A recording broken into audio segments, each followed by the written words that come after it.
So we should be live right now, and we'll just start building an audience, and hopefully we'll be able to get some people in here. I'm going to lead off with a share screen for Dr. Jeremy Teuton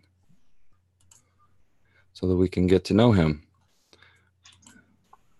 Support for TVW web services provided by the Washington Forest Protection Association.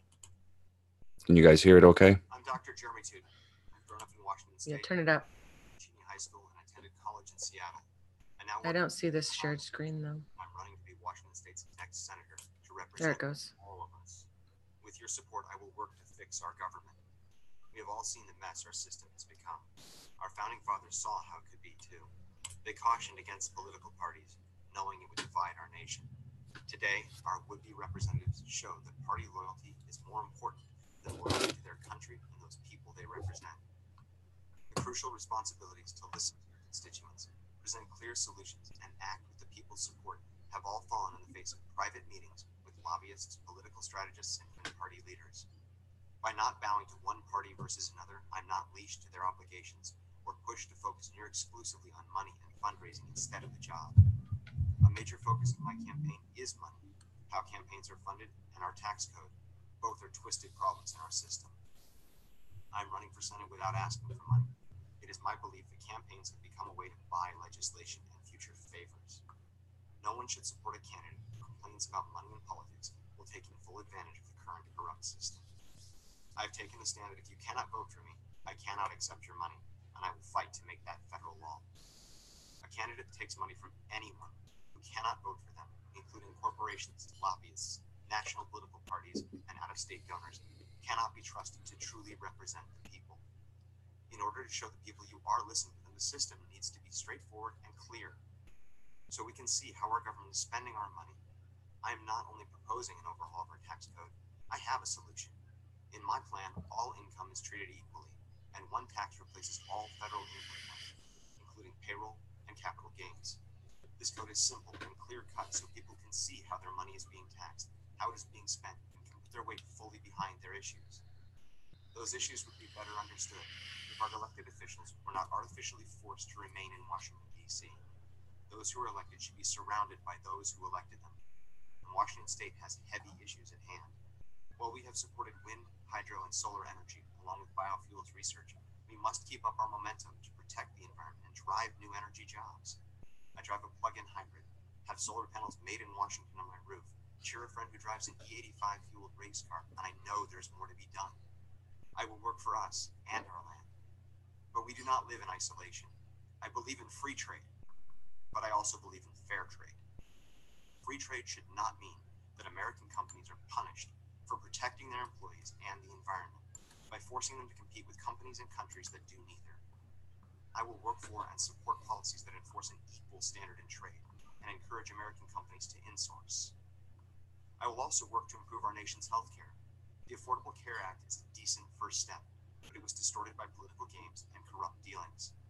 We must take a hard, objective look around the world and implement an improved system that incorporates aspects proven to reduce costs without impacting quality care, like all-payer rate setting for medications, and even open the door to the best innovations of the private sector. The Constitution provides a functional government operating system. Many of the aspects that are crippling our current government are not part of the original system. Until we break away from the broken cycle, until our system functions, our concerns and issues as a nation cannot be resolved. I am running to bring new solutions to the system, and I'm willing to fight to restore function to our government. As for many in Washington State, our government, and how our representatives are playing politics are deeply personal for me. Partisan bickering led me and my wife to bringing our newborn son home from the hospital in 2013 to a government shutdown. The pressure to fix our system increases every time I look at my child. I'm running for election now because while our government is not currently functioning, it is not beyond repair. I'm Dr. Jeremy Teuton. I would appreciate your support in the primary and later in the general election. Remember, the system has not failed. It just needs to be rebooted. We can reboot it.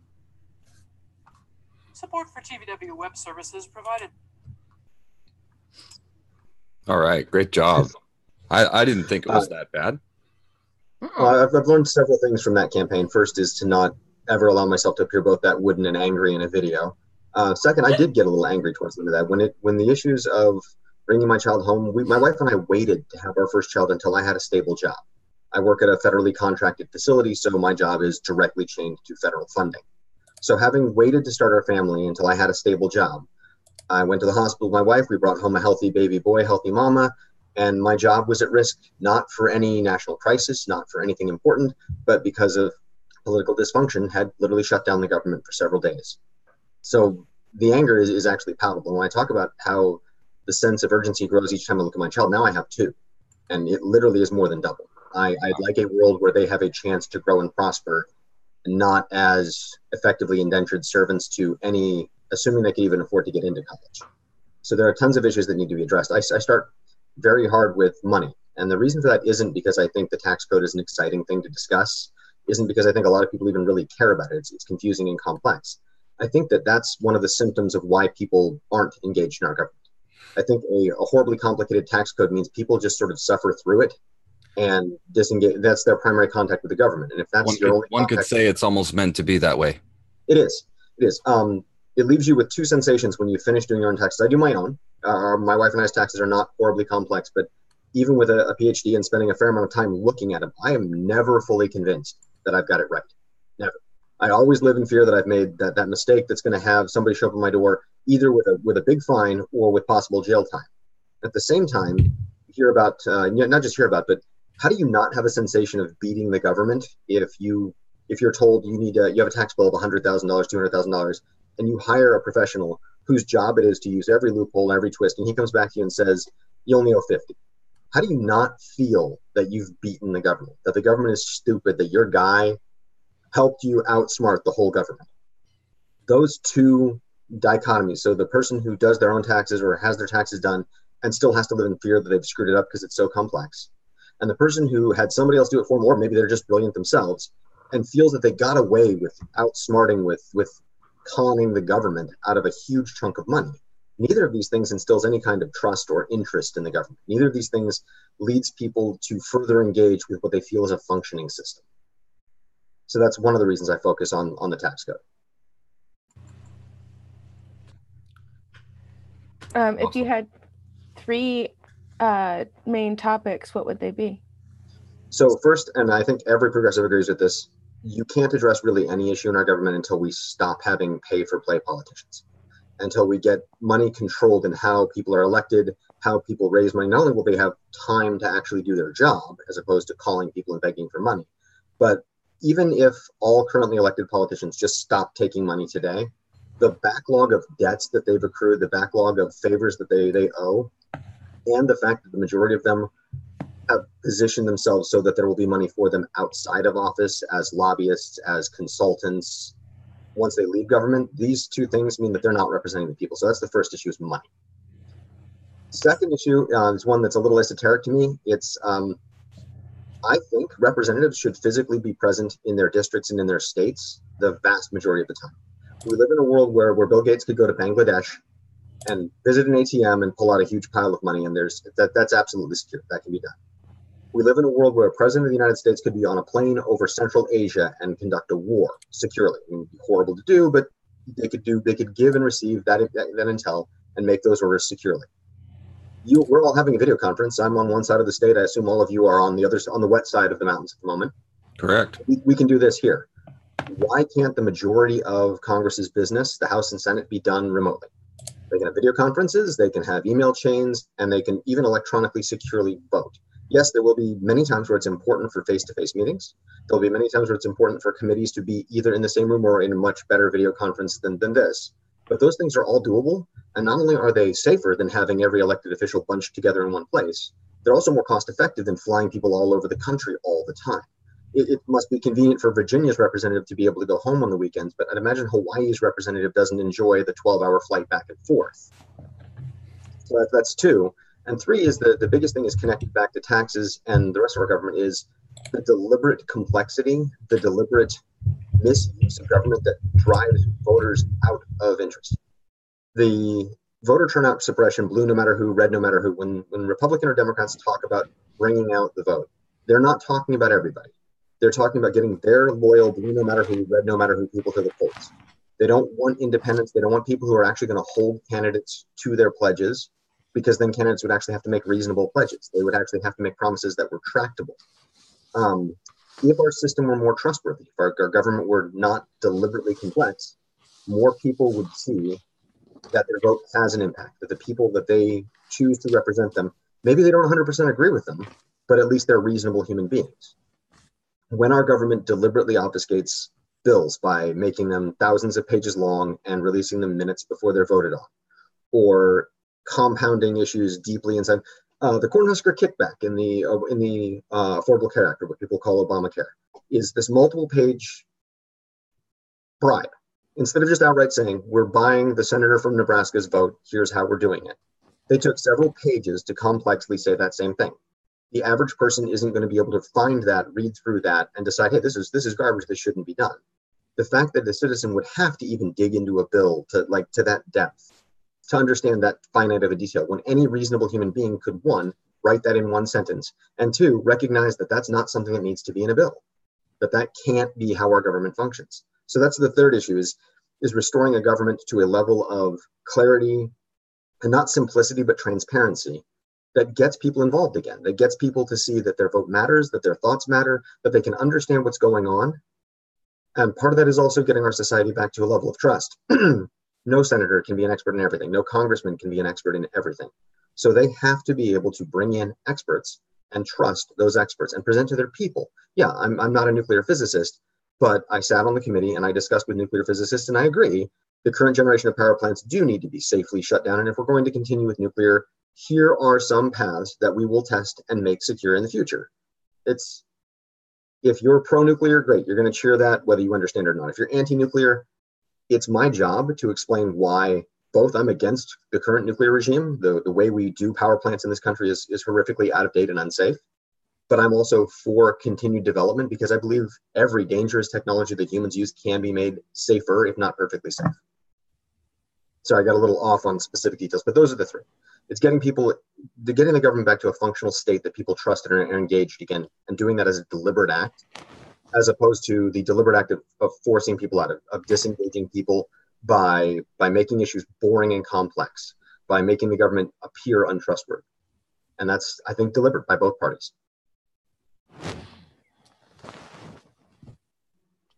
Excellent. And then you mentioned the wet side of the mountains, and so you're on the dry side. And how long have you been in Eastern Washington? So I came back to Washington State after I got my graduate degree in Wisconsin, and I came back in 2009, and I've lived in the Tri-Cities working at the National Lab here since 2009. Before that, I was in Wisconsin to get my PhD, and before that, I was an undergraduate at the University of Washington, and before that, I lived outside of Spokane, Cheney, Washington. My father retired out of Fairchild Air Force Base. So I've lived in the three major population centers of Washington State, Spokane area, Seattle area, and now the Tri-Cities. Fantastic. And so do you feel that you have the pulse, that you understand rural Washington, rural America? Fully rural America? No one can claim to fully understand everything, but I've lived in communities from downtown Seattle area type, actually it's the U districts, that's not really downtown. But in Wisconsin, I lived in Madison, which is very much like Seattle. It's a very blue, very concentrated center. But as soon as you get 5 miles outside of Madison, Wisconsin is far more rural, and it actually reflects a lot of the same sort of complicated views that Eastern Washington has. And you can see the same manipulation there that you see in Eastern Washington, where you pick one issue to divide people on and use that to cover all of the other issues. And for Democrats, that leaves them buried underneath the "we are pro-choice," when the pro-life becomes the screaming issue that the Republicans use to cover all of their sins. We are anti-gun, which the Republicans use to paint them as somehow anti-constitutional. Neither of these issues are as black and white as the parties need them to stay. I cover Roe v. Wade very deeply. The short answer is unfortunately inaccurate. The short answer is I am pro-choice. Unfortunately, that gives your adversaries the you kill babies, you hate babies, you want abortion. In actuality, I'm pro-choice for a complex set of reasons, not the least of which is it's a woman's body and it's her choice. But the major reason is I'm pro-choice because I think that's an outgrowth of pro-life. I think that education and improving life standard and living standards are far more effective at reducing abortion than banning it. Abortion historically has been banned all over the world. There are countries where it's banned today. It has never ended abortion. All a ban does is put a doctor in criminal threat, a mother in criminal threat, and the mother's life in danger as well. Also, banning abortion means that medical procedures that look exactly like abortion but are for the therapeutic benefit of the mother. In other words, the fetus is a fetal demise. The mother is carrying a baby that will never breathe. The medical procedure to solve that problem and protect her health is identical to an abortion. And where you banned abortion, doctors don't have those skills. That woman could die either because that procedure can't be performed or because you can't find someone proficient in performing that procedure. So when you look back to the Roe v. Wade decision, the 7 justices that sided with it, in their writings, in their comments outside of and in the decision, they made very clear that they didn't like even having to have this decision. They didn't even like having to have this discussion. They would rather live in a better world. And they laid out a path to a better world and basically stated, the better the world becomes, the more happy we would be restricting this, to the point where they excluded medical, I think for the 2 reasons that they may have thought that was outside of scope, and the technology at the time did not allow ultrasounds and DNA tests to know that a child was incompatible with life. But the verdict is, if you call yourself pro-life and you vote against the Child Health and Insurance Program, CHIP, you're not pro-life. If you call yourself pro-life and you vote against positions that would allow a single mother to securely take care of her child, to not worry about being ostracized, or she and her child starving to death, you're not pro-life. You're pro-birth. So when you speak to a person who is the one-issue voter, I'm a pro-life voter, if you can get them to listen, if you can engage with them long enough to understand, okay, I am actually pro-life, even though that includes choice, even though that includes protecting the health of a mother in medical circumstance. And that means that choice has to continue in existence. Personally, I'm a male, so I would never get to choose an abortion. But in my marriage with my wife, we would never choose that for ourselves. And yet we want that choice to exist for others. More importantly, we also want that a pregnant mother to worry about the health of herself and her baby, not losing her job, not losing her house, not her baby starving. Solve those issues and you'll have far fewer abortions. So that's that. And then the gun issue is the other one, that people love to make it a you're with us or you're against us dichotomy and use that hand waving to cover all of the other issues. The fact of the matter is, we can regulate the First Amendment. We're all talking freely here, and yet there are tons of regulations on the First Amendment. We can regulate the Second Amendment without destroying it. The problem goes back to trust in government. People who have guns and see, yeah, okay, a registration could be reasonable.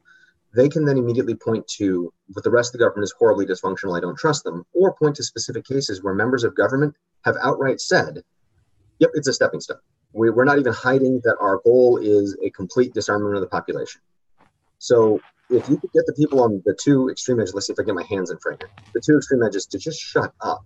If you can get we could have nuclear weapons out of vending machines, people to shut up, people who want an absolute ban of everything that even looks like a gun to shut up. We can get to a middle where we can actually do things that could reduce violence. I'll start with an example that people love, the scary black rifles. Assault weapons catch headlines. They do terrible things. People cause mass casualty events with them. They're responsible for a tiny fraction of gun deaths in the United States. It's horrible when it happens. There are graphic events, but they're responsible for a tiny fraction of the deaths. Handguns are the weapon that kill the majority of people. When you talk about suicides, when you talk about homicides, when you talk about crime, they're pistols. But the anti-gun people know that you can use a picture of a scary black rifle and work on that issue first and get it banned. If instead they found a way to reduce, wave a magic wand, whatever, any law that drastically reduced gun murders, the pressure to ban assault rifles would go away. And they don't want that pressure to go away. They want to win the scary issue first, even though it's the least impactful. So they won't ever let the issue be settled. Both sides love bashing each other's heads and calling the other guy a monster over immigration. And yet neither side is proposing a plan, a clear path forward that would reduce the complexity and the damage of this issue, because they need it. They need the wedge issue. The Republicans can't have it solved to a reasonable level because they need it as a boogeyman. The Democrats can't have it solved because they need it as look, the Republicans are monsters issue. So the 2-party system bashing these wedge issues together as scare tactic, but never actually resolving them, is in their self-interest. It's in their playbook to continue the vote for me, I'm less bad than him on this issue. Right. There's one point with the handguns versus assault weapons debate, though, that kind of reaches out to me, in the fact that most of the mass shootings in America are perpetrated by assault weapons as opposed to handguns. But uh, the overall statistic of handguns being more dangerous is also true. So how would you be able to compare that? Because handguns do create more deaths, but assault weapons are used in more mass shootings. That's not a contrast. That's a statement of fact. The problem is when people can't get the most terrible weapon for the task, and they're intent on doing terrible things, they default to a secondary weapon. The worst mass casualties in the United States are things that include driving trucks into people. We regulate trucks. We already try to find. We insure vehicles for that very purpose, right? If you hurt somebody, the insurance company will help to mitigate the consequences of the financial consequences of that. Okay, so I agree, I understand that, but I'm curious how insuring an assault rifle would change. Do you think the families that lose family members would care? How I understand the issue. I think we could get drugged down talking guns in detail, and I'm willing to discuss that. Yeah, that's probably not a good spot for us to do that. I would love to elaborate more. It is a stance to be able to insure weapons and have documentation with those weapons from once they're forged all the way until they're destroyed, and to be able to track these weapons. And if you use it in a mass shooting and you have insurance, then you're good to go. If you don't have insurance, you shouldn't have that weapon to begin with, and you won't be able to access that weapon. The insurance will, of course, come with costs, and you'll have to maintain the vehicle. You have to get a license, or the weapon. You'll have to get a license to operate it. You'll have to be in the system. There will be checks and balances. 99% of people aren't going to go out and kill people, right? And it's that 1% that's ruining it for everybody. And if you have insurance against that, then wouldn't that prevent people from doing it? There's no incentive, really. I don't see that for a couple of reasons. Yeah. So the first reason you have is people who commit these events usually don't care about survival. They usually die by cop, or they commit suicide. So the monetary incentives afterwards don't matter to them. Second, we're having a conversation here that I might say some incendiary things, you might say some incendiary things. We don't have insurance on freedom of speech because we don't price people's rights. We don't try and prevent people from speaking unless they can afford to say dangerous things. So trying to price people out of gun ownership, and that's honestly what insurance is. You would get pressure to make it horribly expensive to own any firearm, from a bolt action rifle all the way up to a submachine gun. And well, then how are we able to afford insurance for our vehicles? I mean, well, we can't really, especially insurance for our health, right? We can't afford any of this stuff anymore. See how well our insurance works for our health? It's probably about as good as the insurance is going to work for those rifles. So I think we should get back on track, though. From this topic. I do have a question, kind of more about your local area. Do you volunteer within your community? And if so, where have you volunteered for or worked with organizations or issues that you've done on your side of town? So unfortunately, I can't claim to have a large volunteer effort in the Tri-Cities. I can't claim to have the social work that a lot of candidates have. The strongest thing that I've done in this area is advocacy for solar. Unfortunately, I can't even claim that that's totally local because there was no good company to work with when I put solar on my own home. I actually worked with a company in Seattle. I'm not going to name drop, but they're a trustworthy group. I like them a lot. And working with them, I think I have more referrals that have led to houses getting solar panels on them for that company than any other. And they're a Seattle-based company, and they came out here to the Tri-Cities to put all their jobs in. So, oh, wonderful! I have picked issues that I can intellectually sell. I have picked issues that I have time for. It's everybody's busy. I respect everybody else. I'm not going to gripe about how busy I am.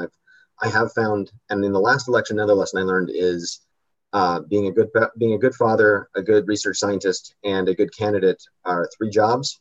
You might be able to do 2 of them at the same time. I found it's nearly impossible to do all 3. That's true. Thank you but the solar thing is very important. So that's good. Definitely.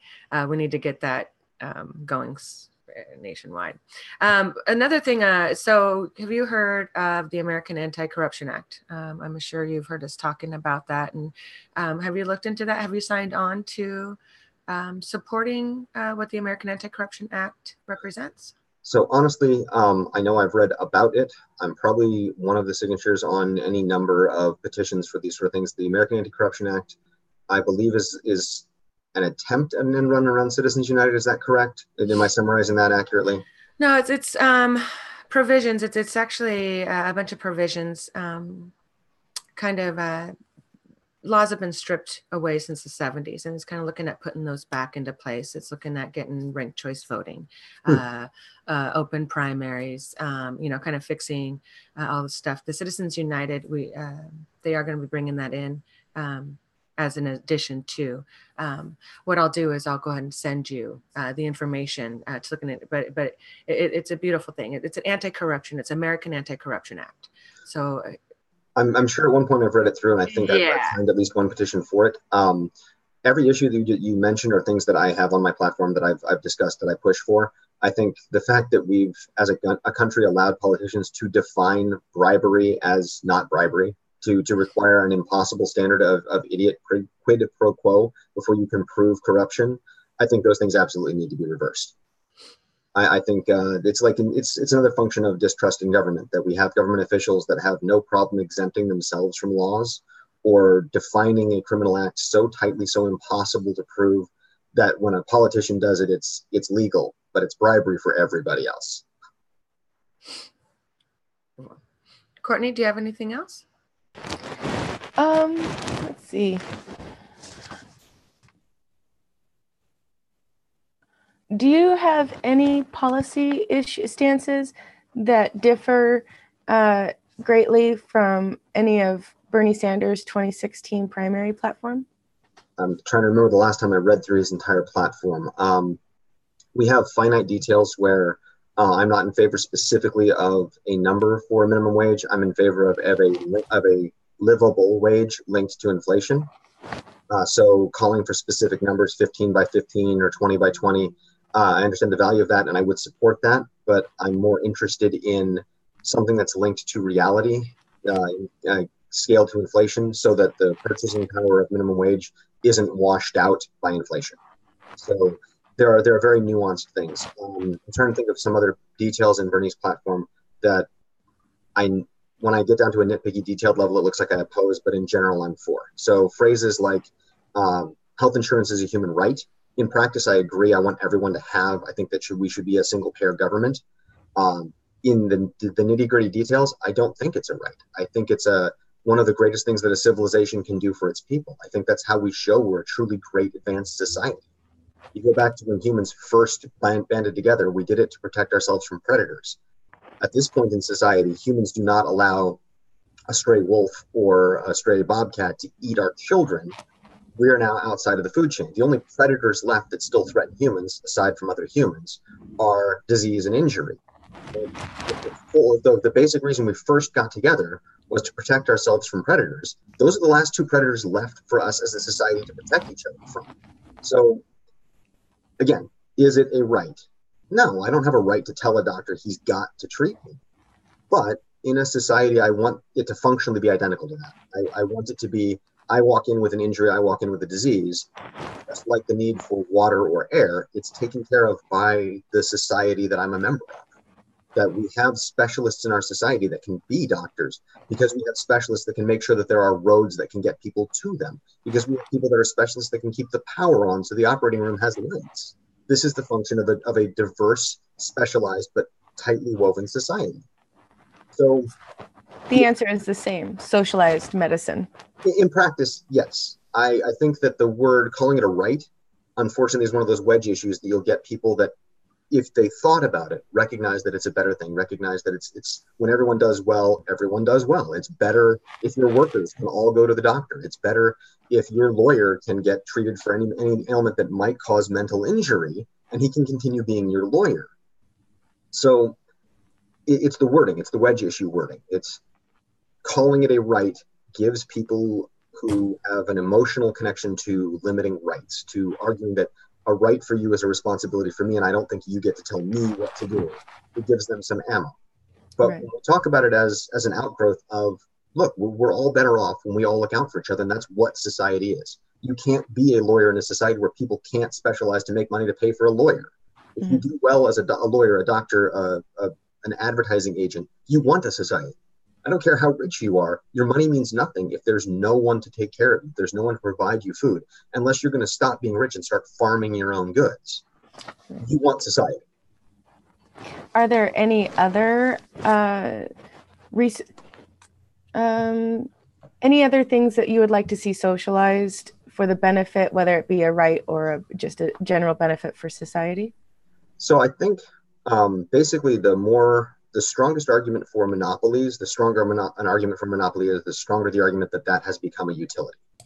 When people argue that it's better to consolidate all of our internet providers because it's one set of infrastructure, one set of fiber, it's more efficient, blah, blah, blah. Effectively, they're arguing for a profit motive, but what I think they're doing is they're making a case for making that a utility. So just like we consider the electrical grid a utility, we couldn't be doing this without the internet. I don't think I've ever applied for a job outside of high school that didn't involve the internet. So I don't want to see it forced, but I think if we can't regulate capitalism to the point where it's still a social good and not a parasitic on things people absolutely need, then yeah, okay, socialize it. When Nestle's chairman argues that water should not be publicly accessible, that it should all be privatized, because it's this need that one unified infrastructure could provide, I think he's making a great argument for why water is considered a utility and something that society should protect and provide. Would you consider water as a right? Yes. And I cannot describe the level of shame I feel as an American, how poorly our news media covered the water protectors in the Dakota Access Pipeline. 100% agree with you there. That's, I think, an outgrowth of, it was hard reporting. They would have had to go somewhere cold and send cameras. It was obviously against the interests of the corporations that own 90+% of our broadcast media.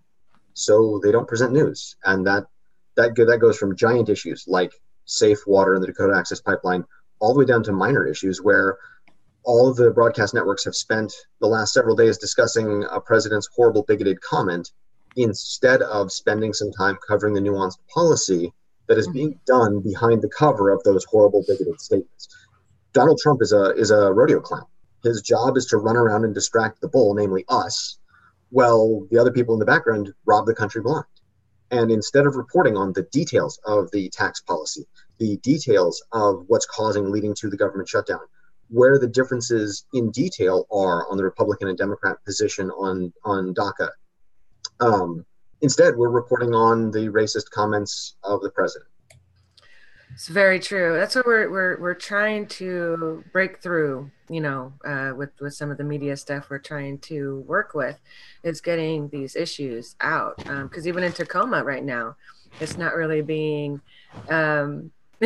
talked about what's going on up there. Not at all. Not at all. And it's a big, we're going to change it. We're getting there. I hear like 80% people watch videos now over, most TV, like 80% of people find their news off of videos and stuff. So I think eventually we'll be able to kind of break through and hopefully get a bigger audience in the indie media area.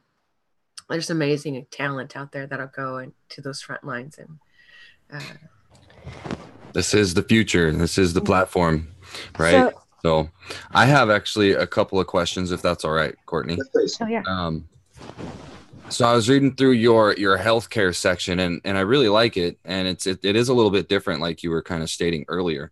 But I didn't see anything addressed about the opioid epidemic that's happening, that is a result of doctors over-prescribing medications that for chronic conditions that are just not needed. And that also coincides with marijuana and medical marijuana on a national level and in our state. What can you do to help with that fight? And then the homelessness that's even tied. I mean, it's just one leads to the other leads to the other. Can you address that for us?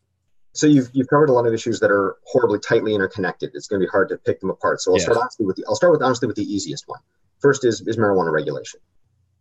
We have a Controlled Substances Act. It has specific requirements for what constitutes a Schedule 1, Schedule 2, Schedule 3 drug. And marijuana has been classed as a Schedule 1 narcotic, which it absolutely is not. It does not meet the test requirements. So we have a case where we are a nation of laws, where we are not following the law, where a law is being so poorly executed that the federal government for years has basically arbitrarily chosen not to enforce it in some states. That's a problem. On the concept of trusting your government, the concept of rule of law, our marijuana laws are dumb, but they need to be addressed, repealed, decriminalized, not arbitrarily deciding when they are or aren't enforced. I would honestly rather see, please don't take this quote out of context, I would honestly see the federal government enforce Schedule 1 for marijuana so that everyone could see how horribly stupid that is, and immediately change that law and pardon everyone who'd been convicted under it. It shouldn't take that. It shouldn't take people being arrested for something that isn't really a crime. It shouldn't take people suffering draconian punishments for something that should never have been Schedule 1. But choosing arbitrarily not to enforce that law is the wrong way to fix it. So first, we need to decriminalize marijuana. It can be regulated in other ways. It can be regulated the way we do alcohol or tobacco if you really think it's that harmful. I work at a drug-tested facility. I'm a boring human being when it comes to my substance choices. I've never actually touched pot myself. I've been around it enough that I've probably suffered a contact high at some point, but I've never chosen it myself. That said, I have a close friend who is a chronic pain patient. She was on the fentanyl patches and other prescribed drugs, and they were literally killing her. Several of our friends watched her wasting away, and we thought she was going to die. She found medical marijuana. She found it, I think, in a state before it was legal, and she transitioned off of the pharmaceutical drugs that were treating her chronic pain, and she's a functional human being again. She's happy and healthy. That is a case study. The plural of anecdote is not data, but there is enough data out there to support that there are valid medical uses for marijuana, which is enough to move it off of Schedule 1. As a matter of fact, synthetic marijuana, Meridol, is an FDA-approved drug, which is enough to prove that there's a medical use for marijuana, which is enough to pull it off Schedule 1. Exactly. So, yeah. So that's one thing. And isn't that crisis is tightly linked to that? That synthetic marijuana, hasn't it actually killed people? I believe I've heard something that it's killed people, and we still have no record of actual cannabis killing people. Yeah, that's an interesting one. There is no, despite every other legal drug can kill you. Every other medical drug has a therapeutic index of the amount that works versus the amount that kills you. And the bigger that ratio, the better.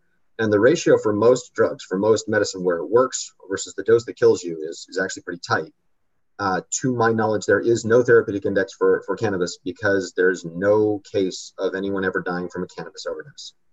Unless you mix it with other drugs, unless its capacity to reduce vomiting forces you to drown in vomit because you also drank alcohol, I don't think there's a single instance of marijuana proven to have killed anybody. As for whether Meridol has killed somebody or not, I don't know. I won't comment on something I have no direct evidence of. But honestly, I believe it because anything that's a pharmaceutically pure chemical, given in a high enough dose, is just probably going to be lethal. Salt water in a high enough dose is lethal. All right. So it's been about an hour. So is there any final questions from you, Brian or Courtney? If not, then Jeremy, once that's done, I'd love for you to go ahead and, do a good sending off, give yourself a good, say your name again, what you're running for, and a good ending to this meeting. But yeah, Courtney does seem to have another question first. So regarding, you mentioned nuclear energy earlier. I hope I said that right. Did I have a Bush moment? Clear enough.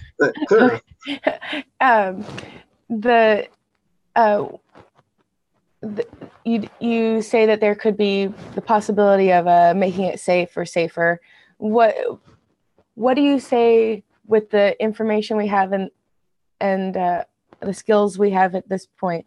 What do we do with Hanford in Washington right now? Well, we continue doing what we're doing. We clean it up. The mess has to be contained. There's been a lot of comparisons to other countries' nuclear messes. France handles their nuclear waste very well. The thing that most people forget is that the nuclear waste in France, everything that's in those dumps is known down to the kilogram probably, exactly what their components are. Hanford was a product of the nuclear weapons race, and it was run by a military under budgets and under rush. And basically, a lot of those waste tanks, to my knowledge, it is not a inventoried case of exactly what's in it. They're a mess. And the first goal is making sure that we don't. Excuse me, my computer is fighting me. Can I still be seen? Yes. Yeah, my computer is now telling me that it's going to restart. So, okay, I got that cleared. So first, the mess needs to be cleaned up. And there's no other way to say that. The problems we have is because it's a federal budget thing, and we recompete it on a regular basis. Company after company after company comes in, gives a lowball bid, becomes the lowest bidder, gets hired, starts working on cleaning up the mess, realizes the mess is far worse than they thought, or maybe they knew it was far worse than that, and they just put in a lowball bid. They get behind schedule, they get overrun with budget, it's time to recompete, and the next company does the same thing to them. So we have too high of a turnover in the companies that are cleaning it up. It's the biggest Superfund site on Earth, and we need to treat it with less of a penny wise and pound foolish approach and just get the job done. As to other nuclear, the problem we have is the technology that exists was off the shelf in the 70s. It wasn't even cutting edge state of the art in the 70s. Boiling water reactors using uranium fuel were designed to both reprocess fuel, which we don't do because it's a proliferation of weapons issue, which means 95% of the energy value in nuclear fuel is still in it when we consider it waste. We go to the trouble of producing nuclear fuel, and 95% of the potential energy in that fuel is still there when we throw it aside and call it waste, because we don't reprocess fuel. Second, those reactors were designed because we use them to build nuclear weapons. The fuel cycle was designed around producing more weapons, which means it's not the safest technology, which means it's not the best technology. Thorium, which is another element on Earth, it's much more abundant, requires much less purification, has much less of a weapons threat, is an alternative fuel. It's something that is considered a waste in most rare earth mines, so there's a ton of it available. Taking it as waste means they have to pay to dispose of it. Taking it as fuel means that all of those rare earth elements become much less expensive, and better technologies that depend on them can become much more competitive with, say, fossil fuel. There was a reactor design for a liquid salt reactor that was not appropriate to weapons production, but it was a stable reactor. It was designed in the 50s or 60s in Oak Ridge. It ran in the 60s and 70s without incident. That technology brought forward to the modern era could be a reactor system that doesn't have a proliferation threat, can't melt down, so it's what's called walk-away safe. The problem with all boiling water reactors is we have to fight to keep them from blowing up, melting down, causing problems. Walk-away safe reactors, a human has to actively intervene to keep the thing running. And if you lose power or a human just decides to wash his hands of it and walk away, the reactor naturally spins down and shuts itself off safely. Would that stop a reactor from being a giant mess if it were hit with a warhead from another country? No, there's really no technology that can make a contained poison stay contained when it's hit with a high explosive. So that's the nuclear issue, is that we have a nuclear regulatory commission that's regulations are all built around a technology that should not be the technology of use. It is the technology of use because of reasons that we no longer support. We don't want to build a whole bunch of weapons. So the regulatory agency as it exists is not designed to support new technologies. That's our problem. We've got reactors that are running past their design life because they haven't been replaced, because the replacements are a better, newer technology that the Nuclear Regulatory Commission isn't even set up to understand, much less properly regulate. So it's a mess. It is. It's an absolute mess. Well, thank you. You're probably the most knowledgeable person I've ever spoken to on the subject of Hanford. Yeah, it was wonderful. And I guess we were at 40 minutes, so we still have a few. If you know. We're at about 45 now. Yeah, so I apologize. I thought it was getting close to an hour. I thought you were off a little bit, but I thought it was a lot of time. I'm enjoying this conversation. I know, me too. I mean, I'm glad that we have more time. So go ahead, take it away again if you have another question. Well, Jeremy, it looks like you have something to say. So I'm happy to, outside of the interview when we end, I don't get enough chance to talk to people that I need to. And that is one of the things that I did well in my last campaign. Personal conversations face-to-face is what got me more votes than visits to my website. I got more voters who face-to-face were either, I'm never going to vote again, I've given up, and I got them to vote for me. So I can get people re-engaged. I just need to talk to them. The problem that I identified is there are several million people in Washington State and only one of me. which makes it very difficult to talk to everyone. So I have to do something that I'm not comfortable with, and that's ask for help. I've never been very good at asking for volunteers. And I think with the people present and the people that you talk to, I can do a better job of getting that done with video. If I can convince the people in this room and they can convince people that they speak to, if I can convince somebody who doesn't vote to talk to their friends who normally don't vote, the next election, win or lose, if we're going to change the two-party system, the win is by getting people who've given up, who don't care, who are disengaged, back into voting. We will never convert enough blue no matter who voters to our cause to make the difference. We will never convert enough Republicans who hate all them liberals to change their vote. I might get some of them. I have gotten some. I got Trump voters who sided with me.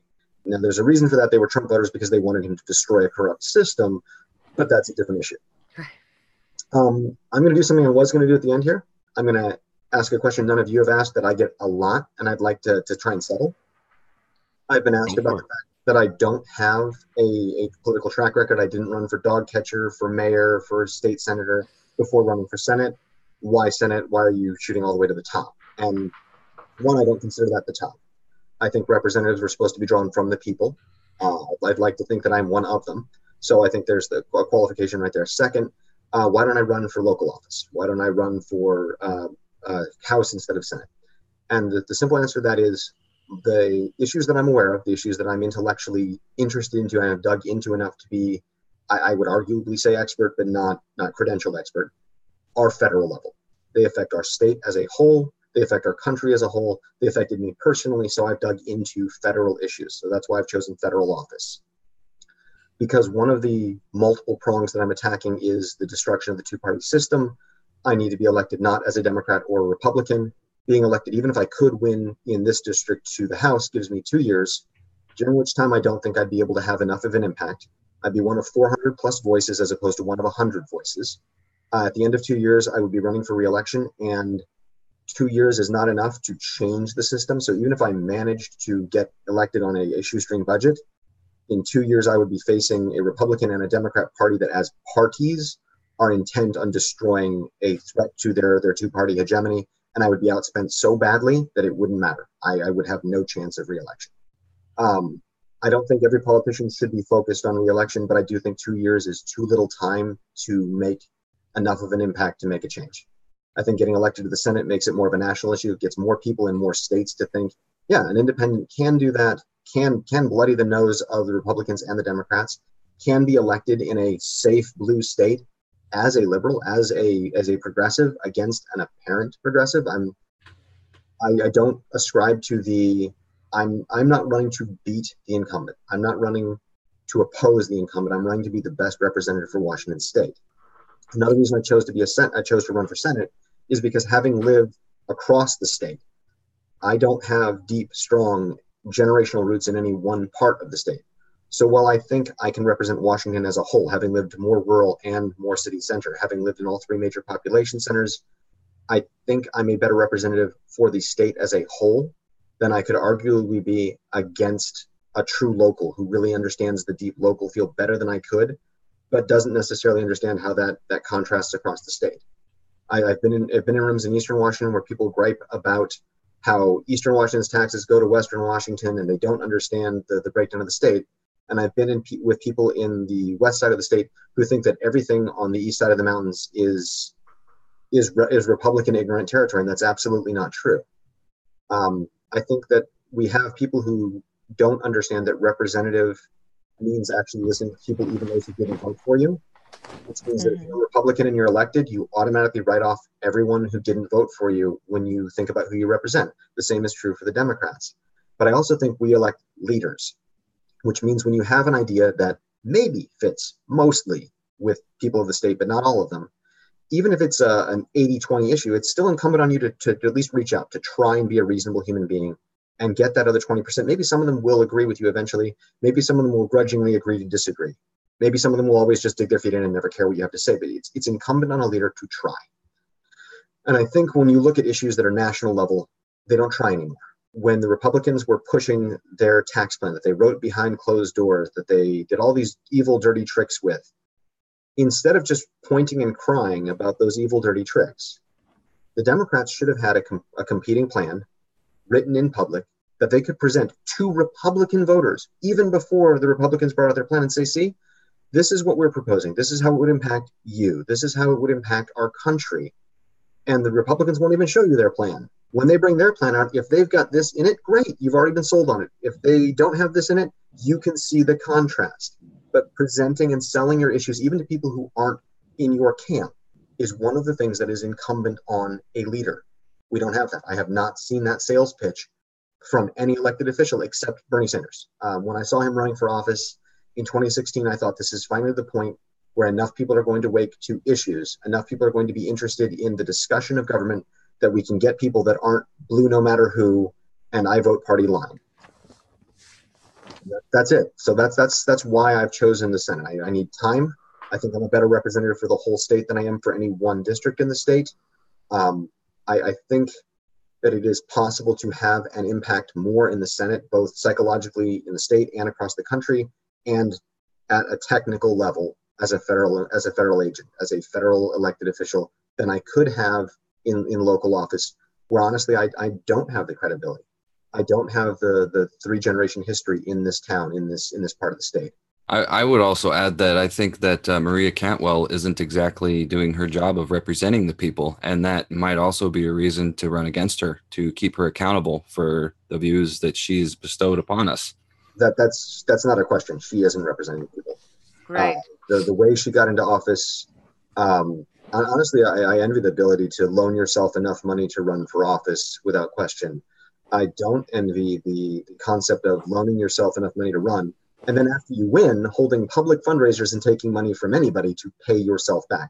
I assume she paid herself back with interest too. So getting into it's bad enough that politicians corrupt in office. It's bad enough that politicians make money in office. It's bad enough, and I don't mean paycheck. I mean enrich themselves by policy and by positioning themselves for outside jobs. But to find a way to make money while running for office off of people, that's a level of corruption I don't understand. Yeah, well, this is a breath of fresh air, Jeremy. So thank you. What are you running under then? Do you want to let everybody know how you've chosen to run this race? So in 2016, I ran purely as an independent. I saw the number of people that were running, the fact that independent was going to be a generic label that people got brushed with. I agonized about the concept of what to say, and my wife actually hit on the idea of, I kept using computer metaphors to describe fixing a virus in the system, to fix bugs in the system.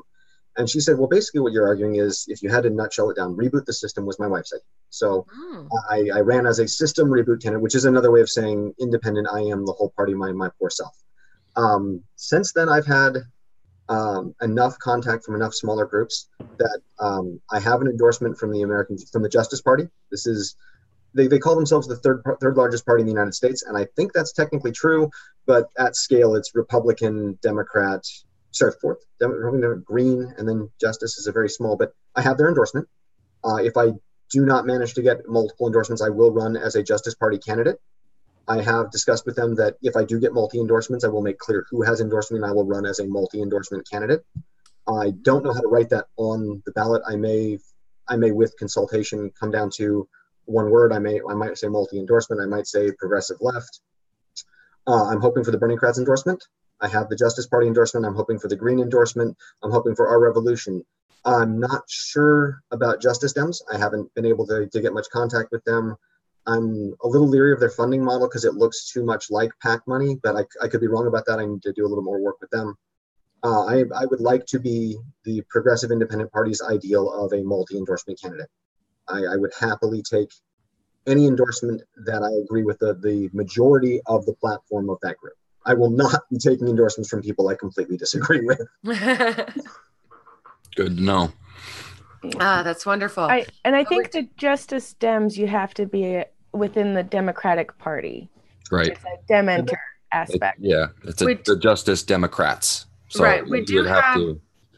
I apologize. We do have volunteers, actually, active volunteers in our organization from the Justice Democrats and from Brand New Congress who are keeping an eye out and reporting back with certain recommendations too. So so they're not like, partners, but there's a mix of volunteers from all these organizations, all paying attention.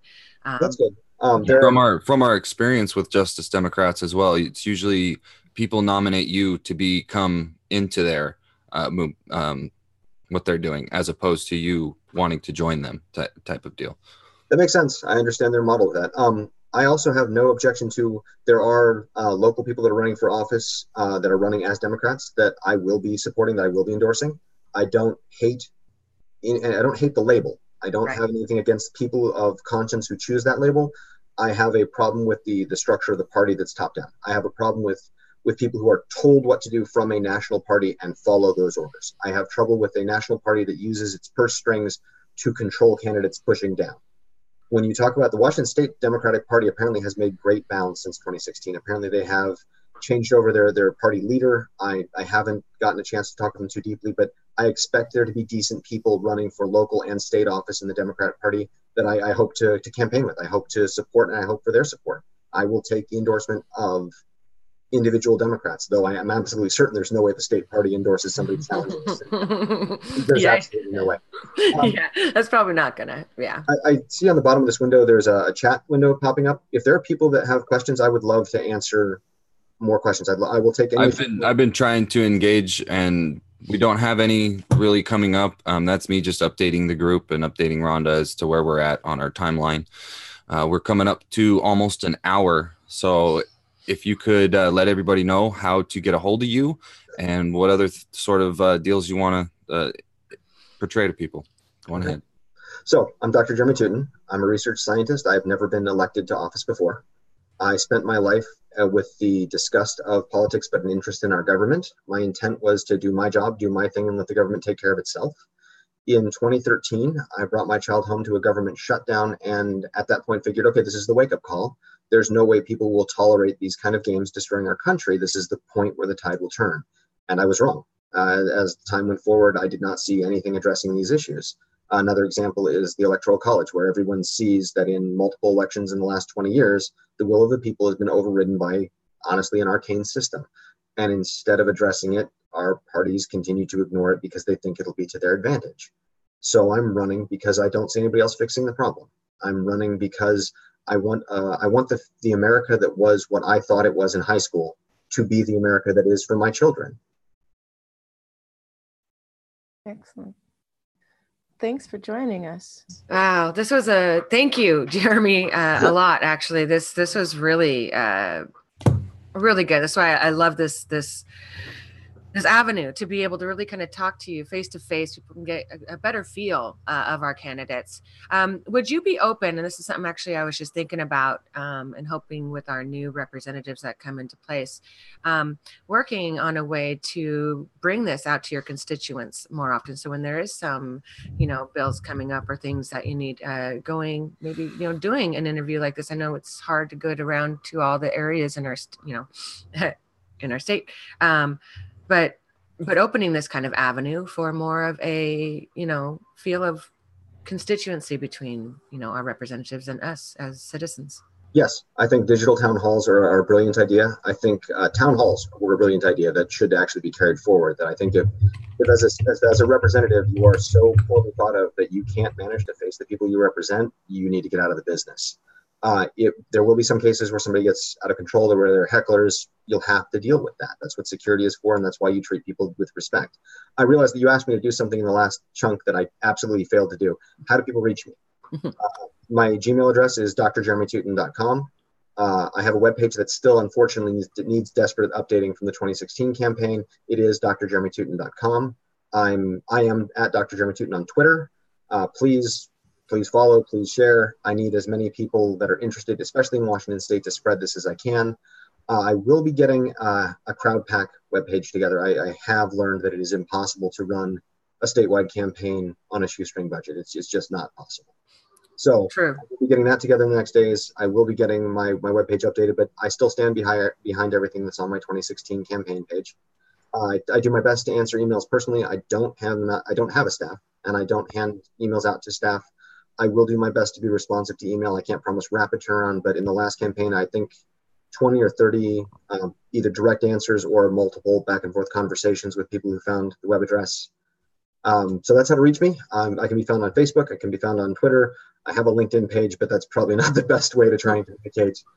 Twitter, I try to be responsive if I can, both direct message if you follow me and to comments that at me or that are comments to me. So all this information is in the event description that we created through the Action Network and Zoom, but we will also put it inside this video as well, so people can go and link to. So any new things that you come up with, just make sure we get those, and we can always add those back to there. I appreciate it. Yeah. Again, thank you again for your time. We look forward to spreading this around for sure. Hey, specifically, Brian, we got into guns at the beginning of this. I'm happy to discuss it with you. I'm happy to discuss I'll be here. I was planning on it too. Okay. Yeah. Thanks for coming though. So we'll go ahead and stop this live stream, but if you want, keep around. We'll definitely keep it going. We don't, when it goes over an hour, it's hard for people to keep watching, but this just gives them more for later on, because we have other opportunities to do more town halls like this, to do more interviews and other means to get it out there. So thank you again, you guys, and we'll see you again. Thank you all. Thank you. All right.